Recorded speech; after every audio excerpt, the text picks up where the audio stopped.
ومن أحسن قولا ممن دعا إلى الله. بسم اللہ الرحمن الرحیم. السلام علیکم ورحمۃ اللہ وبرکاتہ.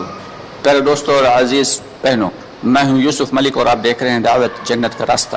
دوستوں، آگے بڑھنے سے پہلے آپ سے گزارش ہے کہ ہماری ویڈیوز کو زیادہ سے زیادہ شیئر کریں، اور اگر ابھی تک آپ نے ہمارے چینل کو سبسکرائب نہیں کیا تو اس کو سبسکرائب ضرور کر لیں اور کمنٹس باکس میں اپنی رائے کا اظہار کریں.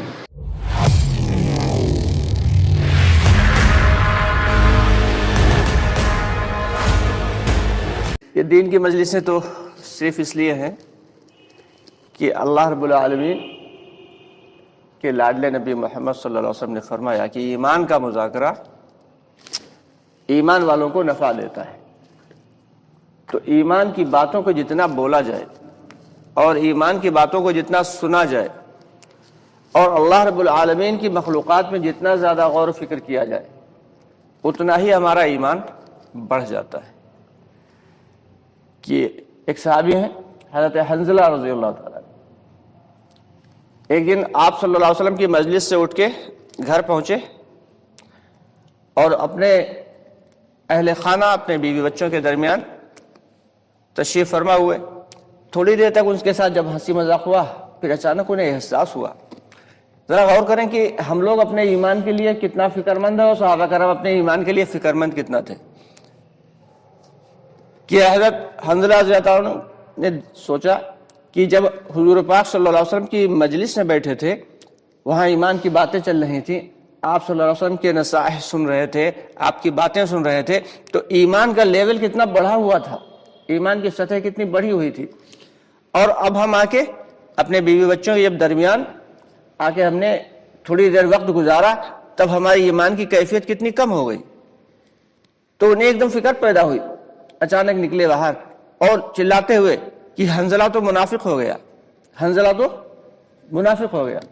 یعنی کسی وقت وہ کیفیت کہ ایمان کی سطح بڑی اونچی، اور کسی وقت یہ کیفیت کہ ایمان کی سطح بالکل نیچی. حالانکہ وہ صحابی تھے، ان کی سطح ہماری سطح سے، بہترین سطح سے بھی کہیں زیادہ ان کی جو ہے سب سے نچلی سطح ایمان کی. لیکن ذرا غور کرنے کی بات ہے کہ صحابہ کرام کتنے فکر مند تھے اپنے ایمان کے لیے. ہم لوگ ایمان کے لیے فکر مند ہوتے ہیں بھائی، اللہ معاف کرے، مال کے لیے فکر مند ہوتے ہیں کہ اگر بینک بیلنس میں تھوڑا سا کمی آ گئی تو ارے ایسے کیسے چل پائے گا، اور اگر کاروبار میں تھوڑی سی بھی کجی آ گئی، تھوڑی سی بھی کمی آ گئی، تب تو ایک دم فکر مند ہو جاتے ہیں کیا کون سا ایسا جو ہے جگاڑ بنایا جائے کہ کاروبار مزید پھر سے بوسٹ کر جائے، پھر سے بڑھ جائے. لیکن صحابہ کرام رضی اللہ تعالیٰ عنہم اجمعین کا معاملہ ہی الگ تھا. وہ گھر سے باہر نکلے اور فرماتے جا رہے ہیں کہ حنظلہ تو منافق ہو گیا، حنظلہ تو منافق ہو گیا. راستے میں حضرت ابو بکر صدیق رضی اللہ تعالیٰ ملے. پوچھا، اے حنظلہ کیا کہہ رہے ہو؟ تم کہہ کیا رہے ہو کہ منافق ہو گیا؟ ارے تم تو بڑے اعلیٰ درجے کے صحابی ہو. کہنے لگے کہ یہ کیفیت تھی جب حضور پاک صلی اللہ علیہ وسلم کی مجلس میں بیٹھے تھے تو ایمان کی کیفیت بہترین تھی، اور جب بیوی بچوں کے درمیان پہنچے تو ایمان کی کیفیت کافی کم ہو گئی. کہا یہ تو میرے ساتھ بھی ہوتا ہے. حضرت ابو بکر صدیق رضی اللہ عنہ نے فرمایا یہ تو میرے ساتھ بھی ہوتا ہے. چلو پھر آپ صلی اللہ علیہ وسلم کی خدمت میں چلتے ہیں، وہاں پوچھتے ہیں. چنانچہ حضور محمد مصطفیٰ صلی اللہ علیہ وسلم کی خدمت میں پہنچے اور حضرت حنظلہ رضی اللہ تعالیٰ نے اپنی بات کو رکھا. آپ صلی اللہ علیہ وسلم مسکرائے. آپ مسکرائے، آپ نے فرمایا کہ حنظلہ یہ کیفیت جو میری مجلس میں ہوتی ہے یہ تو گاہے گاہے ہوا کرتی ہے، یعنی کبھی کبھی ملا کرتی ہے. آپ لوگوں نے محسوس کیا ہوگا کہ کسی وقت دل چاہتا ہے کہ خوب عبادت کی جائے، عبادت میں خوب دل لگتا ہے. قرآن پاک پڑھ رہے ہیں تو اس میں بڑا دل لگ رہا ہے، نماز پڑھ رہے ہیں اس میں خوب طبیعت جو ہے وہ رواں ہے. اور کسی وقت دل نہیں چاہتا کہ آدمی زبردستی سنتیں ہی پڑھ لی فرض کے بعد اور نفل چھوڑ کے نکل گیا. تو ایمان کی کیفیت جو ہے وہ اوپر نیچے ہوا کرتی ہے. 3 قسم کا ایمان ہوتا ہے. ایک ایمان وہ ہوتا ہے جو فرشتوں والا ہے کہ وہ تو ایک جگہ پہ موجود ہے، استھر ہے، وہ نہ گھٹتا ہے نہ بڑھتا ہے. کیونکہ فرشتوں نے تھے اللہ رب العالمین کو دیکھا اور آپ اللہ رب العالمین کی تمام تر مخلوقات کے اوپر ان کی نگاہ ہے. اب ان کا ایمان جو ہے وہ اللہ کی ذات کے اوپر مکمل ہے، اس میں کوئی کمی بیشی ہونا ہے ہی نہیں.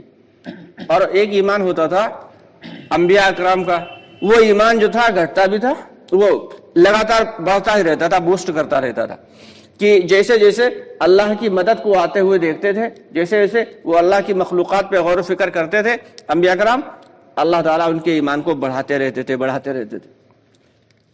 چنانچہ دیکھ لیں کہ حضرت ابراہیم علیہ السلام کی ابھی بچے ہیں، اور بچے ہونے کے باوجود غور و فکر کر رہے ہیں کہ پالنے والا کون ہے. اب پالنے والا کون ہے؟ اب گھر میں جو ہیں گھر والے اور رشتہ دار اور اعزاء قریب اور جتنی قوم والے ہیں وہ سب تو بت پرستی کر رہے ہیں. لیکن ان کے دل میں یہ خیال آیا کہ یہ خدا نہیں ہو سکتا. ایک دن دیکھا کہ ایک ان کا جو بت کدا تھا، بت رکھا ہوا تھا، اور اس کے اوپر ایک جو ہے مکھی بیٹھی ہوئی تھی، اور وہ مکھی کو بھی اڑانے سے قاصر تھا. اب ان کے دل میں خیال آیا کہ جب یہ مکھی کو بھی اڑانے سے قاصر ہے تو یہ خدا نہیں ہو سکتا. پھر صبح ہوئی تو دیکھا سورج نکلا، اتنا زیادہ چمکیلا، اور اس کے نکلتے ہی چاروں طرف روشنی ہی روشنی پھیل گئی. تو دل میں خیال آیا ہاں یہ خدا ہو سکتا ہے. لیکن شام ہوتے ہوتے سورج ڈوب گیا. کہا نہیں، یہ خدا نہیں ہو سکتا، کیونکہ خدا کو غروب نہیں ہے، خدا غروب نہیں جو ہے نہیں ہو سکتا، وہ تو ہمیشہ سے ہے اور ہمیشہ رہے گا. پھر رات ہوئی تو چاند نکل آیا. کہا اچھا یہ خدا ہو سکتا ہے. صبح ہوتے ہوتے چاند ڈوب گیا. کہا نہیں، یہ بھی خدا نہیں ہو سکتا. تو انبیاء کرام کا شروع سے بچپن سے اللہ تعالیٰ ایک مزاج رکھتے تھے کہ وہ حق کی تلاش میں رہتے تھے، اور حق جیسے جیسے حق کی تلاش کرتے تھے اللہ تعالیٰ ان کے ایمان کو بڑھاتے چلے جاتے تھے، اور جیسے جیسے مخلوقات میں غور و فکر کرتے تھے اور اللہ کی امداد کو آتے ہوئے اپنی آنکھوں سے دیکھتے تھے، ان کے ایمان میں اضافہ ہوتا چلا جاتا تھا. چنانچہ ایمان تیسرے قسم کا کس کا ہوتا ہے؟ وہ ہم جیسے لوگوں کا ہوتا ہے کہ جب ایمان کے مذاکروں میں بیٹھیں گے تو ایمان بڑھے گا، اور جب ایمان کے مذاکروں سے باہر جائیں گے تو ایمان، یا بیٹھنا بند کر دیں گے تو ایمان گھٹتا چلا جائے گا.